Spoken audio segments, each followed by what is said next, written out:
Okay, We have a number of videos, so we'll have to turn it on and off a lot. right.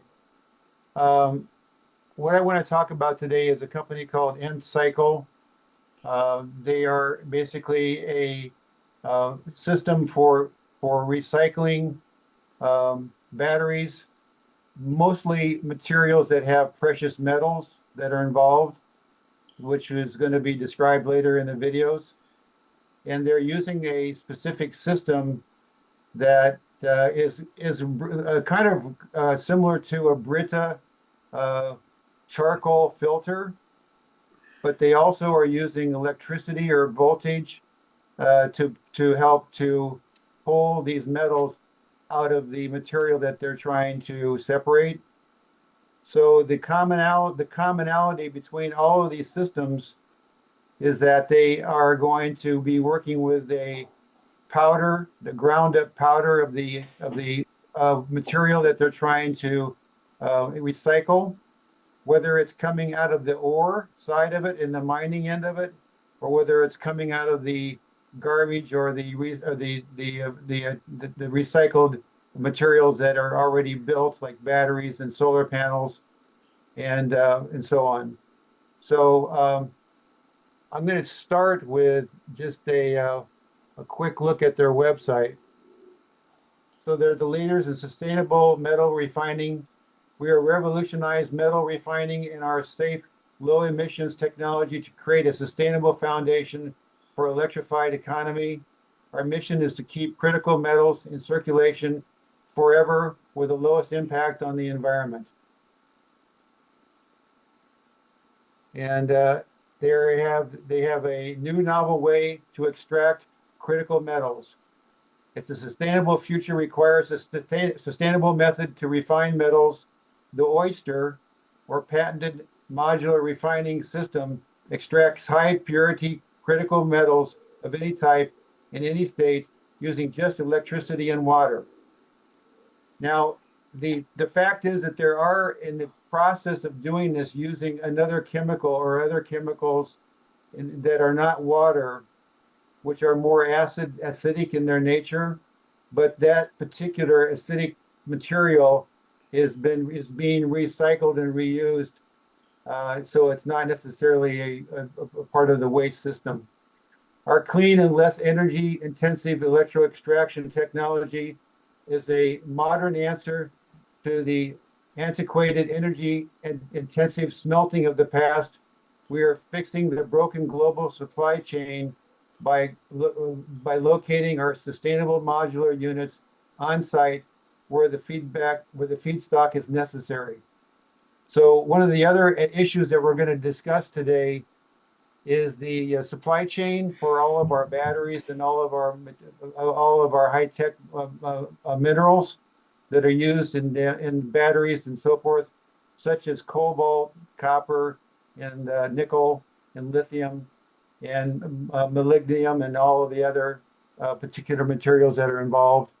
A few things that we can see here is that Nth Cycle latest updates. They're the first domestic nickel and cobalt production facility in Fairfield, Ohio. They've won a Bloomberg New Energy Finance Pioneer Award.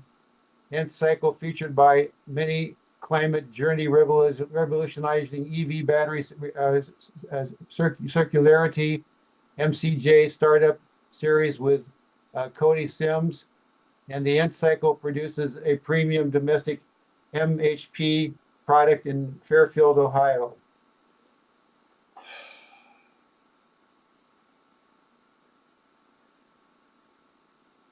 Okay. Now,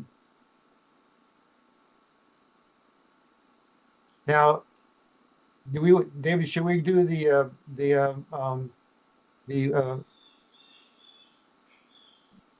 do we do the McDonough, the cradle to cradle first, you think? I think that would be a good idea. But Stan, I'd like to suggest that this fits into a broader picture than just one company's chemical processing of metals. The whole question of how humanity deals with pollution and byproducts, how we deal with waste. We think in the long run that nature has a better system where the waste of one organism is the food for another organism. And then the waste of the plants is used, the production of plants are used as food for animals, but all the waste of the animals is food for the plants. And that system has worked well enough for 1 billion years, potentially. Our system seems much more linear. We mine the metals, we build them into products, and when they wear out, we recycle some of them, typically not very many, particularly in the realm of plastics. We recycle something less than 5% of the plastics in our economy. And we're using more and more of the world's resources. That's not sustainable. So the question is, what might be more sustainable? And N-Cycle's chemical processing potentially opens up the possibility of recycling metals and other products that are typically going to the landfill. Potentially, as McDonough talks about, we could have a cradle-to-cradle economy rather than a cradle-to-grave economy. And that would represent a significant change in the way we do business, in the way we organize our economy. And we had a couple of hands up. We're gonna watch Cradle to Cradle, Jason, but go ahead. I'm sorry, did you call on me? Well, your hand was up. Yeah, go ahead, Jason. Yeah, I just really briefly, I wanted to ask.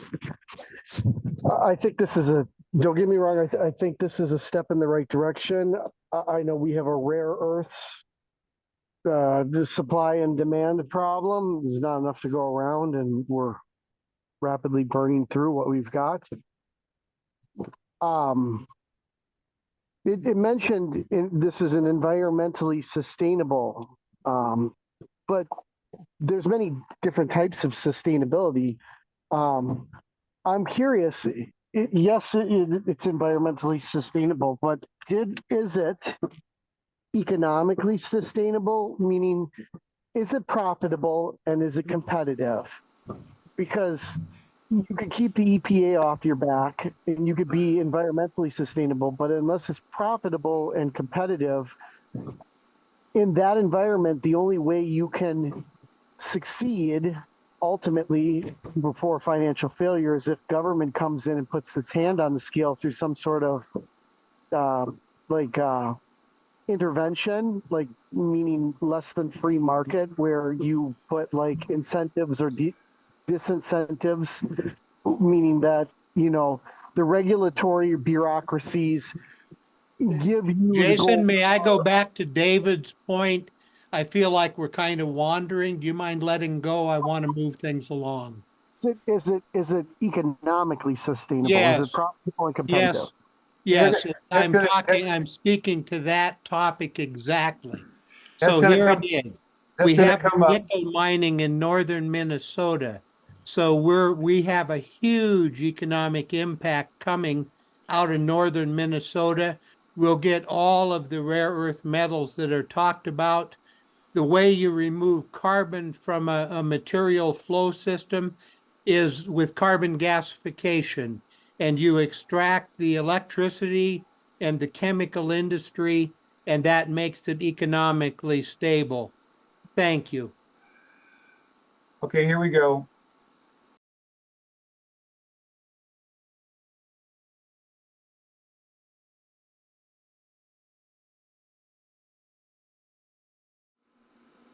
I thought of yes to say I like the concept. It's kind of the Legoification of building materials because commercial construction, and I see the kind of waste that and I think it's better if we can recycle the buildings when we're done using them and not have to consume as many resources. It's much more productive, and it adds value to the entire chain of the process.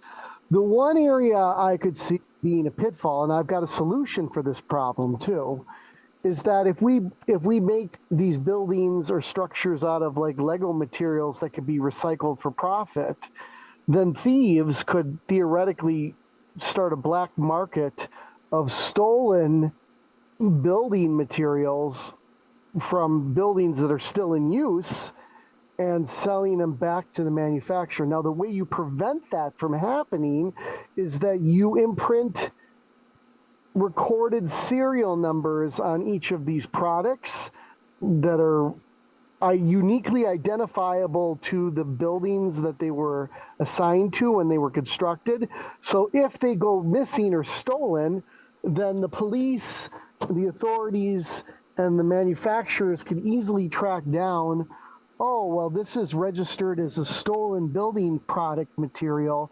You can't sell it back to us for product. And oh, by the way, we can come and put you in a free hotel behind bars now and give you some free bracelets, you know.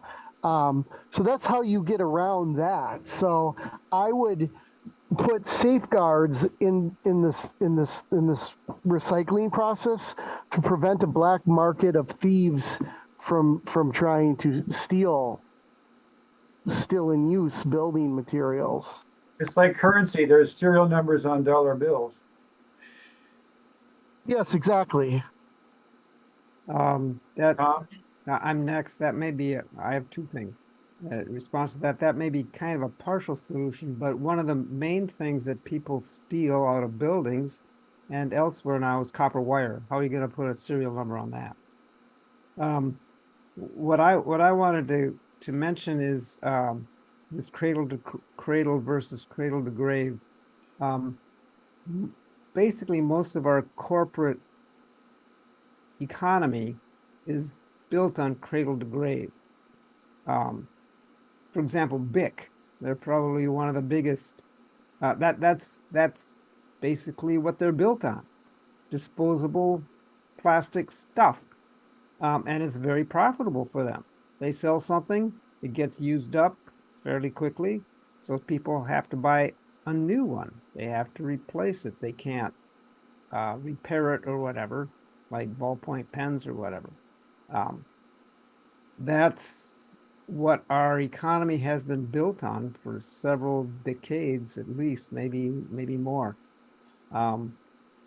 It used to be you could take something broken and repair it yourself or take it into some place to get repaired. There are very few repair shops for anything anymore. You have to replace things. And so the way our economic structure has been built is going to take a long time to turn around to get back to this cradle to cradle process. Not an overnight sensation. Go ahead, William. Chris. Yeah, Chris, go ahead. It was a terrific video. The gentleman is very smart. It'd be nice if everything he said was implemented. But it just sounds too good to be true. There must be some glitches in the matrix someplace. That it would be wonderful. And here's one counterexample that suggests that no matter how great the idea is, it may be difficult to implement. One is maybe it requires extreme government control, which is, in my opinion, beyond a certain point and negative. And the other one is, what about the current situation with plastics? We have plastic recycling, and yet I don't think that is very, to collect the plastic, to recycle them. I'm not sure that that is so energy efficient. So if that cradle to cradle is not currently working with plastics, then should that lead us to question the feasibility of the idea for all raw materials? I like the idea. I'm a little bit skeptical about the implementation of it. Good point. Thank you. And I have the answer, I think, to the carbon issue, but let me progress. Circular economy, I love the narrative that goes with it. It's powerful wording and his progression of, value to values and all of that stuff. I loved his narrative. Um, in terms of the reuse of building material, I like that point. The solution I propose to recycling building material is to use it in housing, HDPE plastic, I mean, use it in housing. When you're ready to recycle it in a few hundred years, all you have to do, one, you can melt it down and reshape it. But I propose that you gasify it, because if you gasify it, you use the carbon for the energy source. Photosynthesis also builds the carbon bank. And let's see, is there anything else? Uh, uh, no, that's the points I wanted to make. Thank you. Tom. Hey, you're muted, Tom. One of my daughters-in-law runs a fairly large recycling plant on the East Coast. And they collect all sorts of plastic, most of which ends up not being recyclable because it's dirty, put it that way. Some people really clean their plastic before they recycle it, but some of it, even though cleaned, is intrinsically, because of what it had contained, chemically contaminated. And when that doesn't get properly sorted out, and they have a huge facility for sorting plastic, and they end up with huge numbers of loads of stuff that just, after having undergone lots of processing, off it goes. And I think they mostly dump it in the ocean, or they send it to a place where it can be turned into fuel and burned. Total recycling is a horrible problem. We contaminate so much of what we use. The building thing, one of the biggest problems of building in Minneapolis, not so much here in Egan, thank God, is thieves coming in the night and stealing the wire and the pipe that you just put in. And you can't now trace it. I mean, I can imagine someone printing a code along the wire. I'm sorry, they wouldn't print it on the wire. They'd print it on the plastic sheath around the wire. And the thieves would then take and strip the plastic off. Whether or not they'd recycle it, we don't know. But there would be the copper. And even if you did manage to put this thing on the copper, you can melt the copper and sell it as ingots. It's kind of an unsolvable problem. And what's the last thing I wrote down here? Oh, yes. The return of the fountain pen. The only thing that's consumable is the ink. And the pen, I have pens that are 75 years old. Refillable. They work fine. Actually, they work better with modern inks. Robert Crumb uses a traditional fountain pen. I'm sorry? Robert Crumb, the artist, uses a traditional fountain pen. Yeah. Yeah, sounds like H. Tom and I are pretty much on the same page with all those topics. We both talked about materials that can be stolen out of buildings or whatever that can't be traceable, like copper wire and plastics.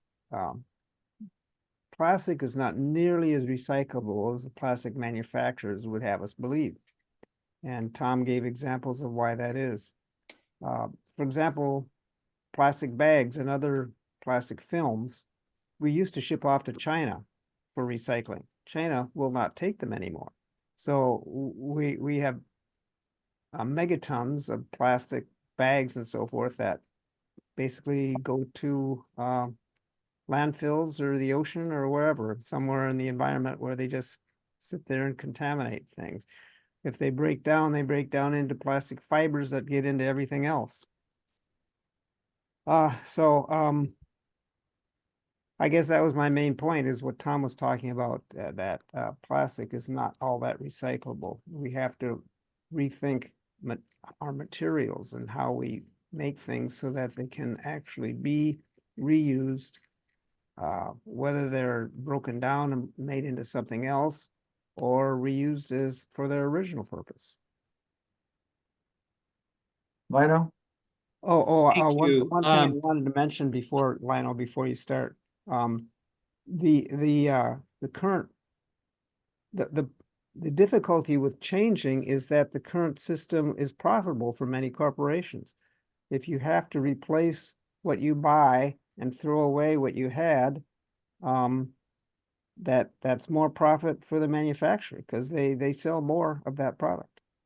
So that's the short-term thinking, the cradle to grave thinking, and cradle to cradle is more longer term, and that's not what our economic system is really set up for. So it'll be very difficult. Go ahead, Mino. In terms of plastics recycling, it's a temperature gradient question about what's recyclable at what temperatures. And so HDPE I bring into a process as you get up near 1,000 degrees centigrade, which you need to get up to turn ethane into ethylene using electricity or carbon energy supply. You can take HDPE in, or basically any carbon supply, and produce HDPE plastic out, energy again, carbon or electricity. The 1,000 degrees centigrade is the temperature at which magic happens, and you can get up to 1,700 degrees centigrade experimental research. Thank you. Several people brought up the inefficiencies within the plastics industry and the difficulty of recycling plastics. The plastics are not conducive to being recycled really currently, because one, it's not efficient enough or profitable enough, but two, it's kind of cushioned. That industry is kind of cushioned because plastics themselves are a byproduct of petroleum.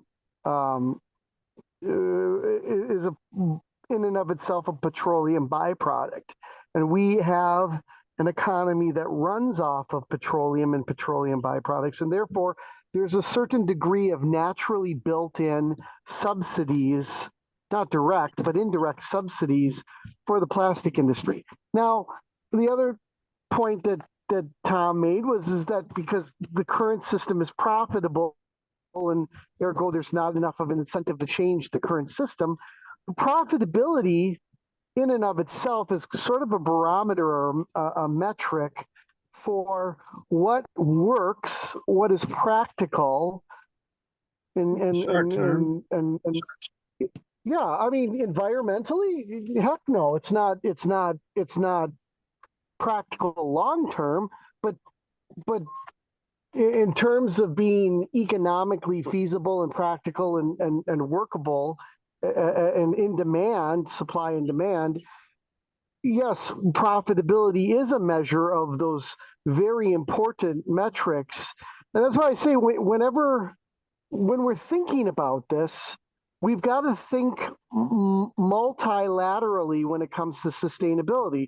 We've got to think about the long and the short term. We've got to think about the environment, yes, but we've also got to think about the basic laws of economics, because you could choose to ignore the laws of physics, but that doesn't mean that the laws of physics are going to ignore you. We have to think in terms of economics as much as we do environmental dynamics, because we can't just live in a world of what ifs and should haves, and we moralize all we want, but if we want practical results in the real world, we've got to think in terms of supply, demand, practicality.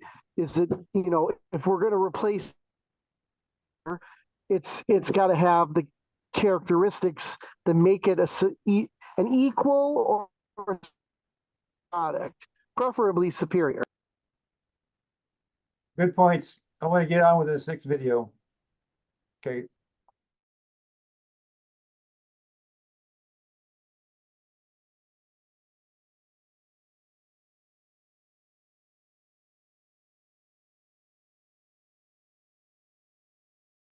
Oh, a couple things now. Comment on that last thing. The small footprint is interesting. It's about the size of a house. So that's not a huge factory or anything. It can be put in a lot of different places near the sources. I want to get to this next one because the next one talks about supply chain. And that's going to be, then we can take some time for discussion, I think, on this one.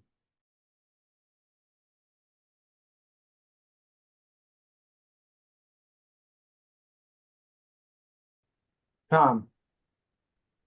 Okay, so that will, if that can be done on a large scale, that will solve a lot of the problems with the materials, especially the minerals and ores and so forth that are needed for energy storage. We can get them out of existing, instead of throwing away batteries or trying to get the materials out of them through mechanical means. We have this new process that can help reduce the extraction that we're doing from many of those metals. So that's really good. I hope it can be scaled up and still work on a large scale. I wanted to mention something else about economics. I think Jason said, the laws of supply and demand. That's becoming obsolete. The old laws of economics are not the same anymore because basically because of AI and the internet and so forth. All these companies now have so much personal information on us. They do pricing according to our profiles, not according to supply and demand. It's actually been shown that different people are presented different prices for things, particularly online now, depending on their profile, how much they can pay and how willing they are to pay. And it has nothing to do with supply and demand. It has only to do with profits for the companies who are selling things. So our economics is inadequate for the times, and particularly what's been real popular since 1970s or so, supply side economics. It's been shown to not work, and yet it's still like a religion to a lot of people. I mean, the state of Kansas, when Brownback was governor, that's what they did. They instituted supply side economics in the state, and it bankrupted the state. The science of economics has still a long way to go, and we can't just rely on that. We have to rely on entrepreneurs like this to make progress, I think. Go ahead, Chris.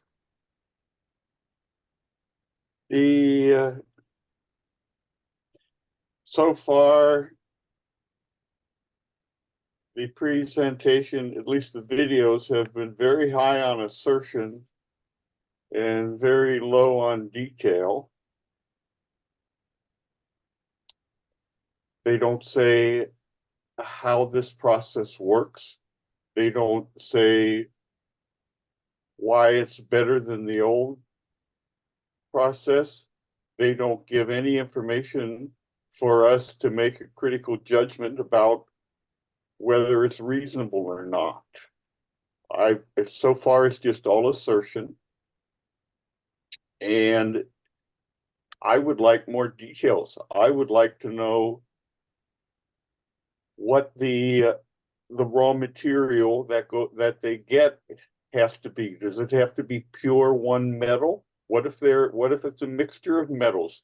Do all the metals precipitate out as hydroxides, and then you get a mixture of metals that can it discriminate between different metals if the raw material is Next a video, mixture of next metals, video. et cetera, et cetera? There's so many details that it doesn't provide. It's just assertion so Okay, far. Next video, the sequence is coming. Good questions Okay. though. Good. Carol? Yes, obligatory SF reference, a very, very good book by Becky Chambers, A Closed and Common Orbit. And I will stick that into, if I can ever find, they keep moving chat. Between participants and React. At least on mine system. There we go. All right, thank you. Second from the left.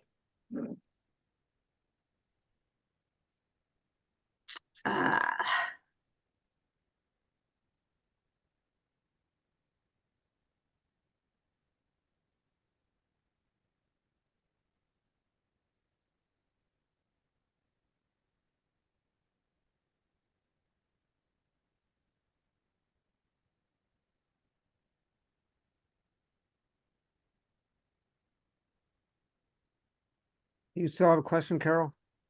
No, just the recommendation. Well, I thought I'd found chat. It seems. Jason, go ahead. What's your comment?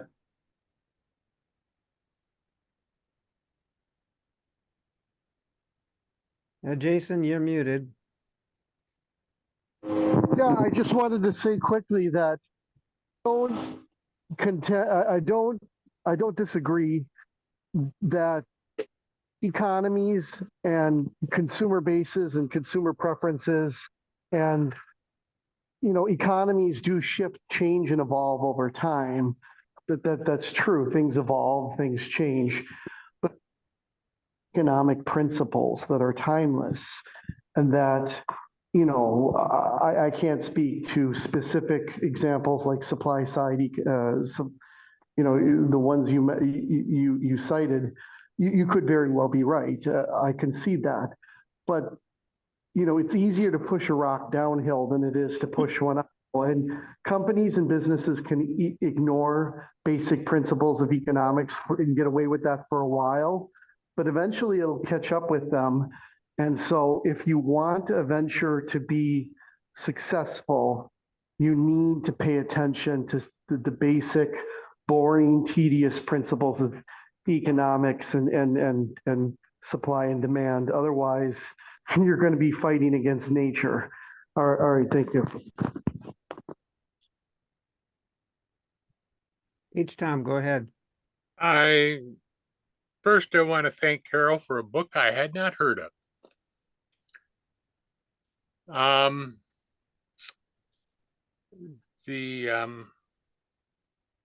I no longer look, when I purchase things, look for lifetimes that exceed 100 years. I suppose this means I'm growing up. Anyway, next. I think that's it for now.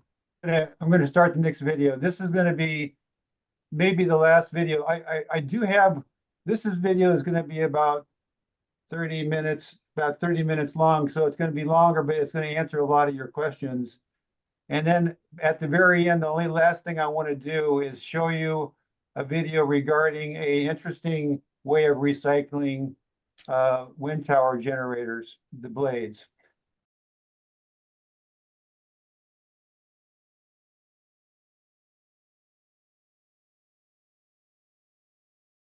Yeah, Carol. Well, actually, I was going to ask about the lanthanides, because those are traditionally very hard to separate.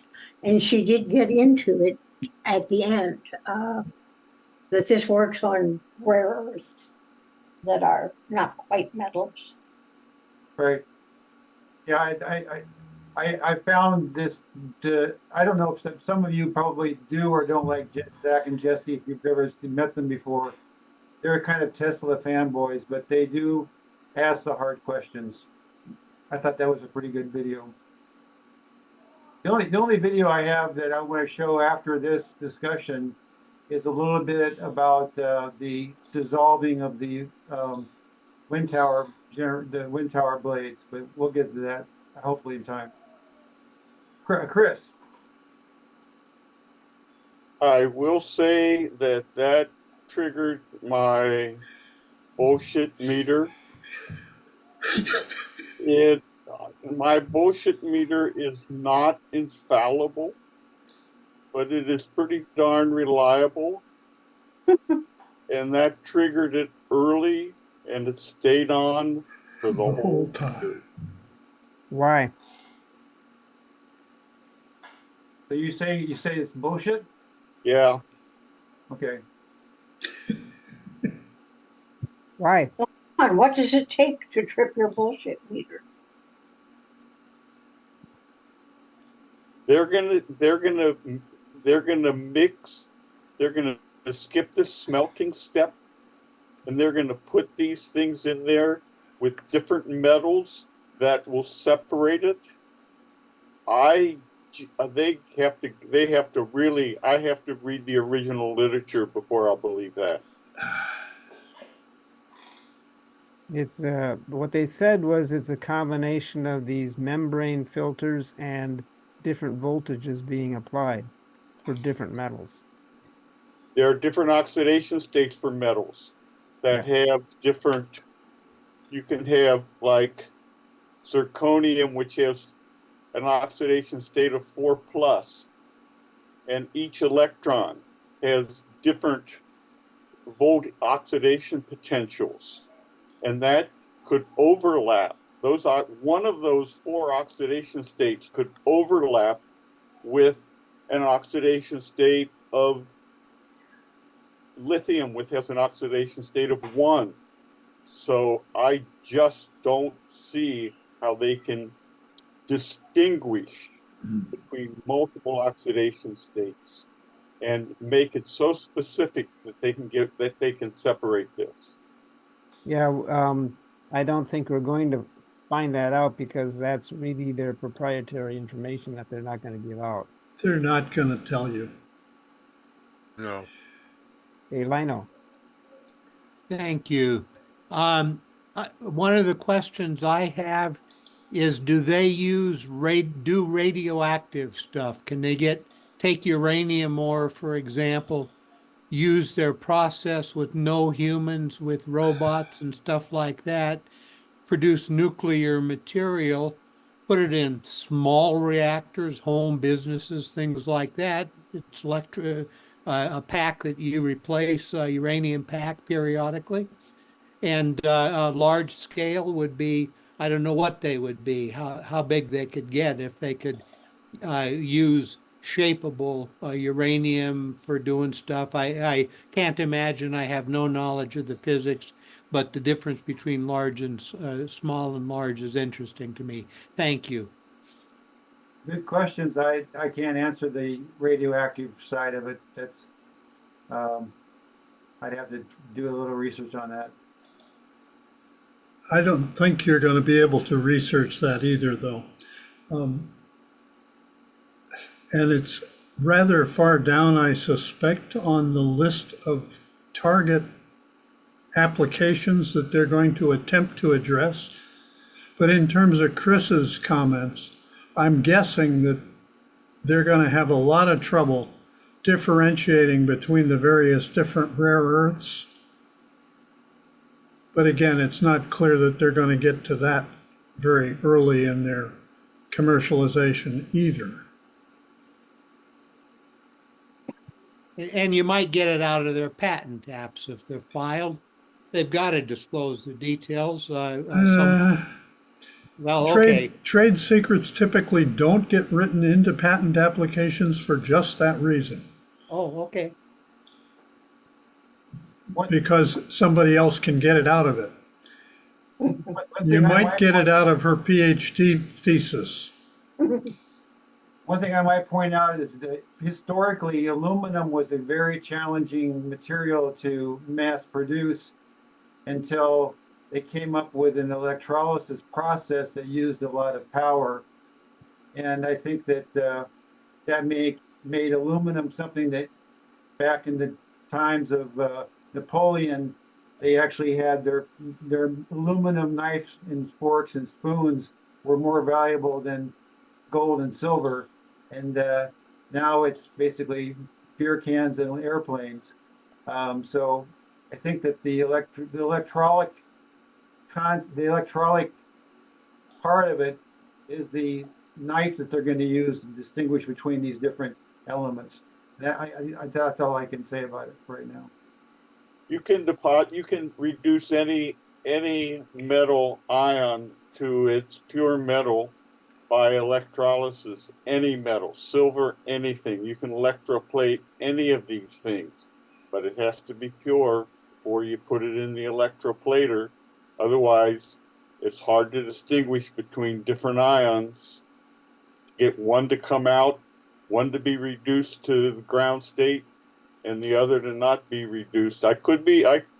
Maybe they have the technology, but I'm skeptical. Okay.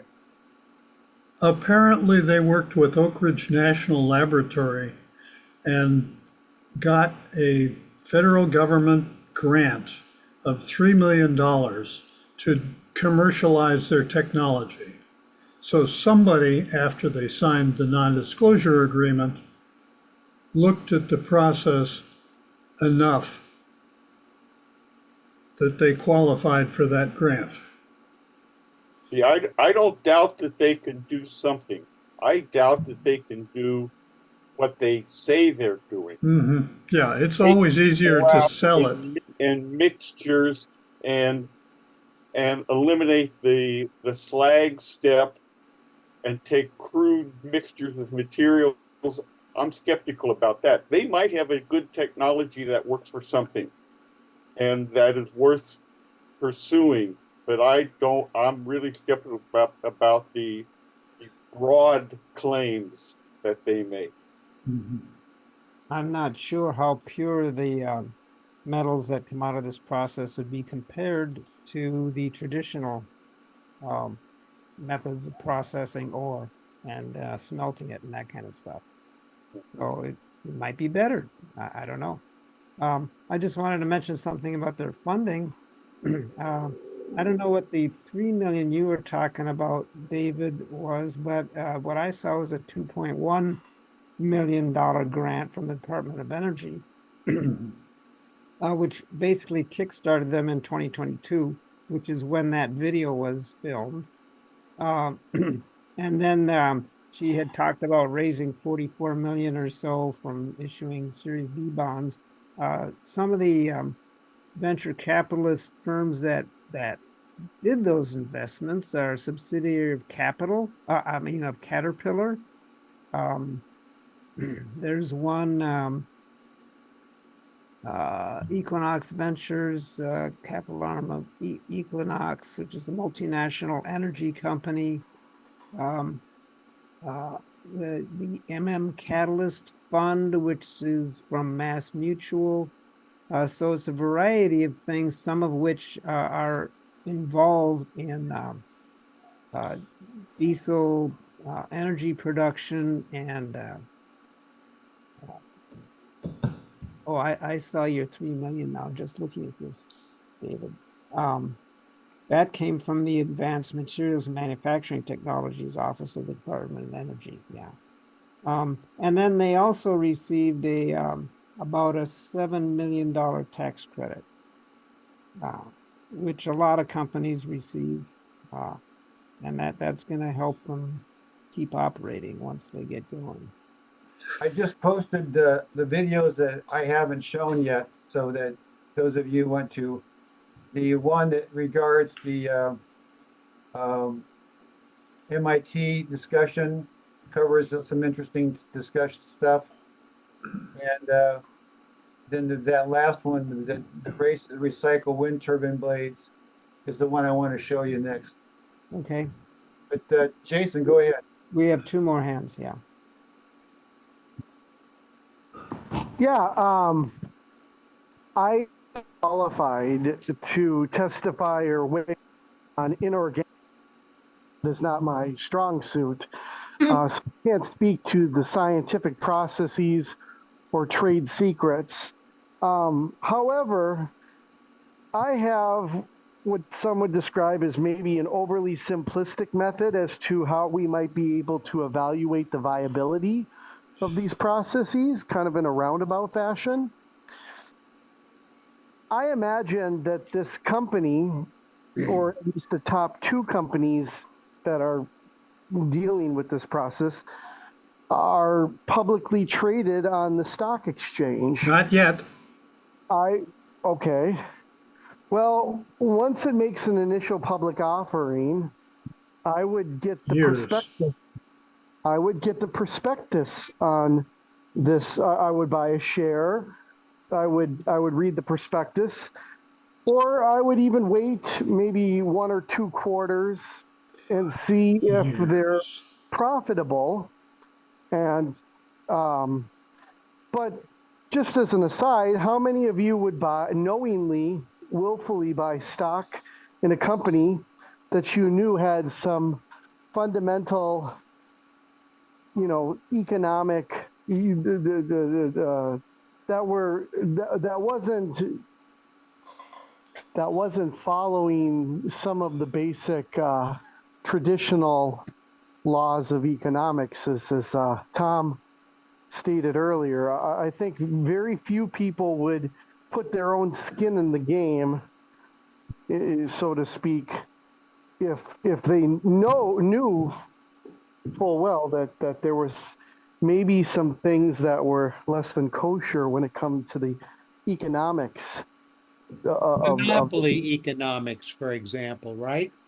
But I'm wondering why haven't they made an initial public offering? Why is it going to take so many years to get offered on the New York Stock Exchange? Why is that? A lot of companies aren't public. Yeah, privately held. There are about 50,000 privately held companies versus less than 5,000 publicly traded companies. SpaceX isn't publicly held. But a company that trades in resources. 10-to-1 ratio, Jason. Going to need to private scale versus up. public. They've been able to get private funding investments. So. It's going to need to scale up exponentially if it wants to reach the type of market that it's speaking of. So you're going to need to raise large amounts of capital to do that. That's hard without taking the company public. Yeah, it might happen. We don't know yet. Tom. Oh my. This is almost too good to be true. I suspect I'm going to kick myself for not investing down the road. One thing you could do if you're interested is you could look and see if you can find her master's and PhD theses. A lot of this was Or those, let me finish. while she was Or postdoc. those of some of the other people, and look very carefully at those theses and see if they've been edited in the process of their being declassified.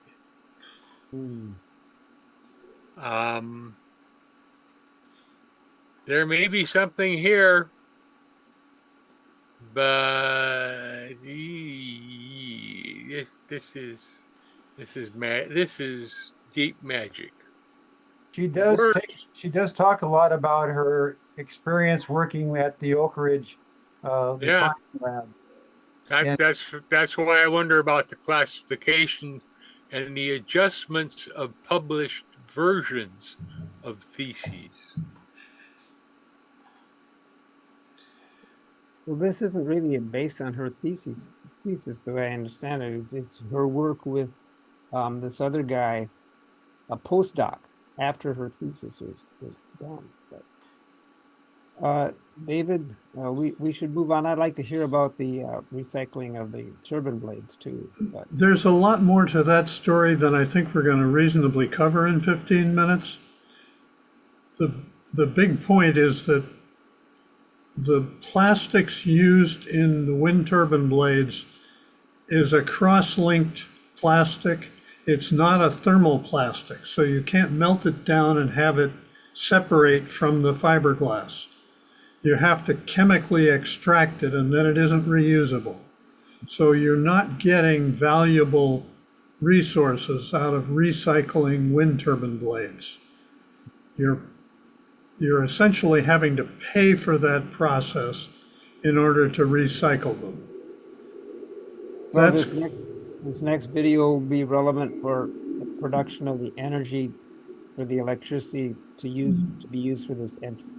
Maybe, yeah, but it's not clear that even that's going to work very well. Maybe we should see the video. The point I wanted to make about this particular company is that their business model is that they own the equipment, they just provide the service. This is chemical separation as a service. And they're raising the money to build the equipment, to perform that service in a decentralized fashion. If they didn't think their process was going to be workable, they wouldn't set up their model in that fashion.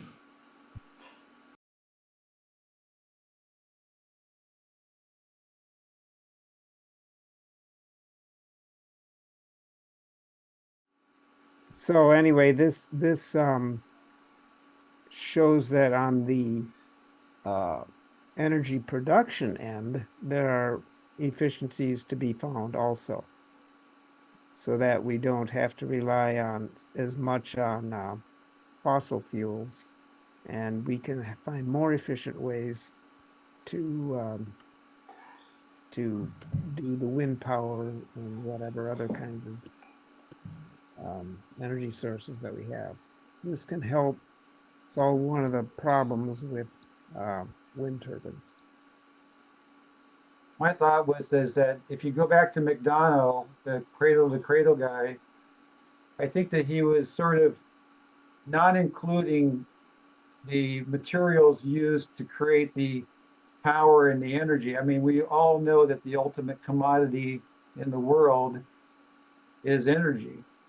And if that's oil or fossil or whatever, if we're going to try to push that particular aspect of it, which I know is a huge quantity, maybe 100% of what we use for the economy is fossil fuel.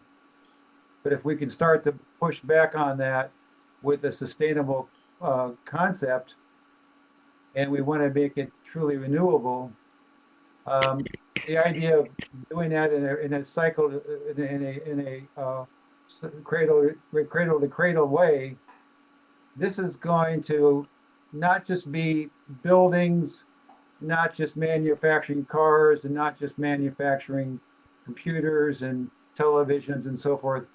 This is going to get into that area where we're dealing with the actual creation of power and energy with wind and solar and so forth, to be able to add that part of it to the cradle to cradle concept, which is, I think, and I do realize that it requires that we think about what is good and what is not good, which does not fit into the criteria of capitalistic profitability and always racing to the bottom to get the biggest buck.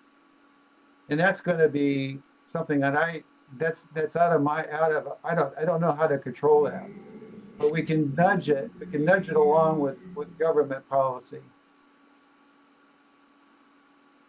Doug.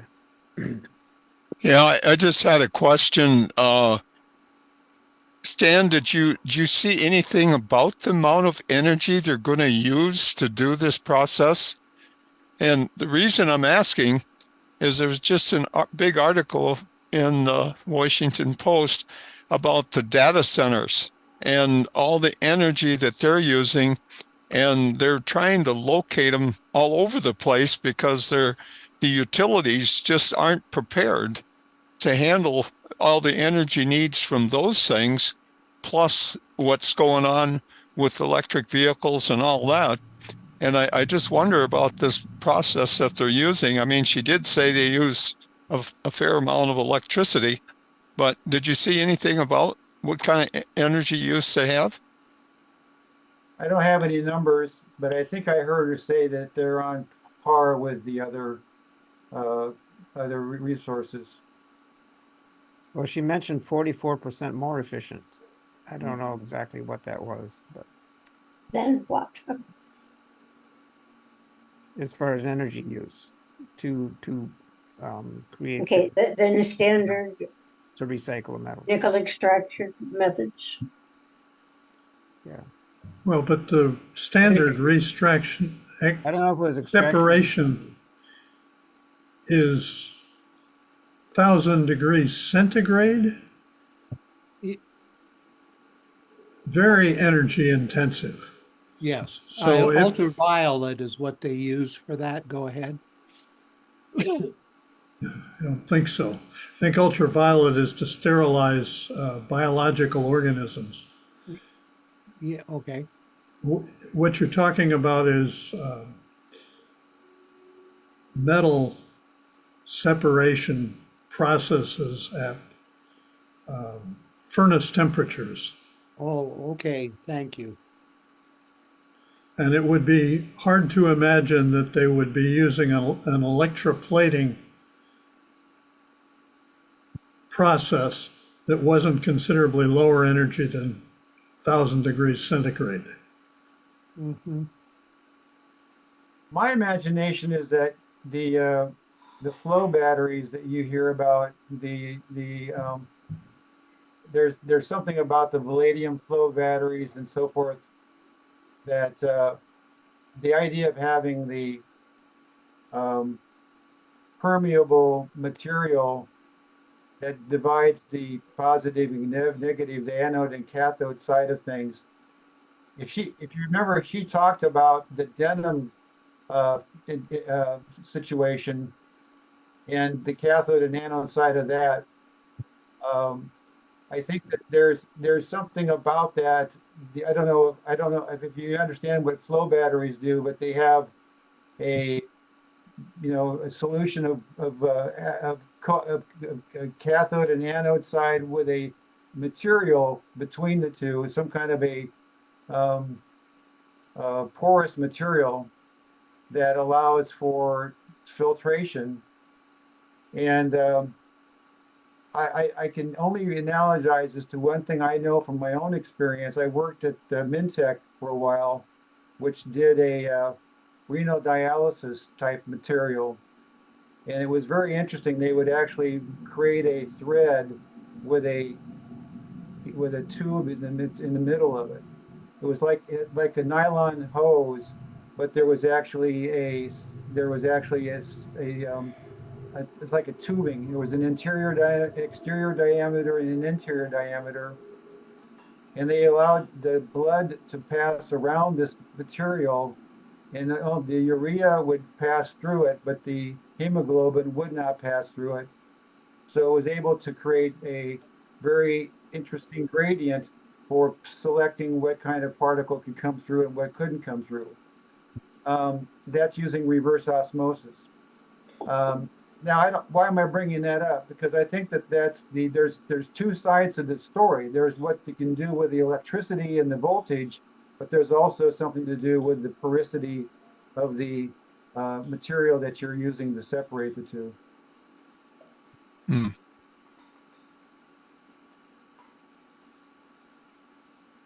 Hey, David, can I ask you a question as we close the meeting?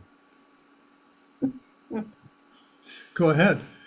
Oh, Not sure I okay. can answer it.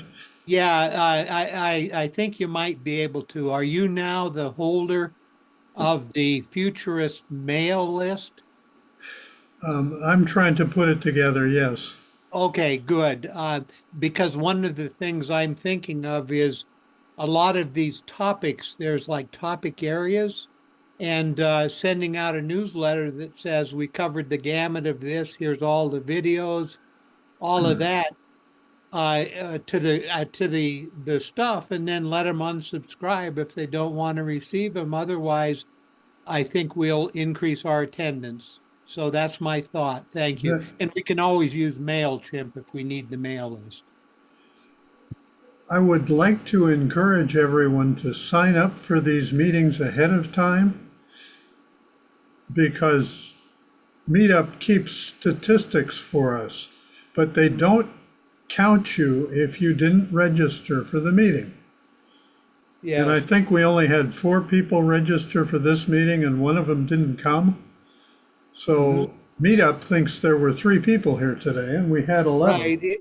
It's clumsy. I had to wander around a little bit to get it to put me on the list, and I got on the list by registering by logging in with Google, not trying to use a password. And it Okay. lets me have multiple IDs and all of this stuff. So register with Google.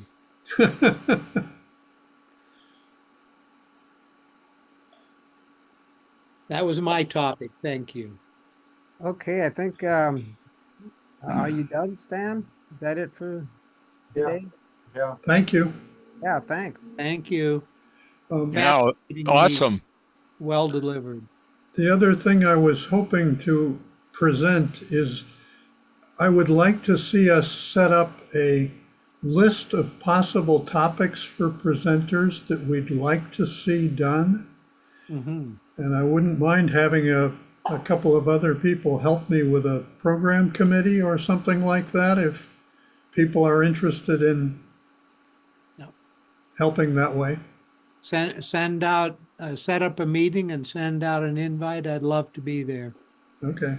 If you want me there, that Yeah, I is. want to talk to you about that possibility anyway. Yes. We're pretty well set for a month on program presenters, but I want to confirm the rest of the year and start on next year.